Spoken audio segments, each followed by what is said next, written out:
Alam mo kung babae na yan, she needs to eat a soap. Mura siya na mura sa Citibank eh. She is too much.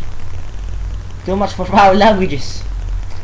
Buti na lang sana nilagay nila sa news eh. Yung scandal na yan.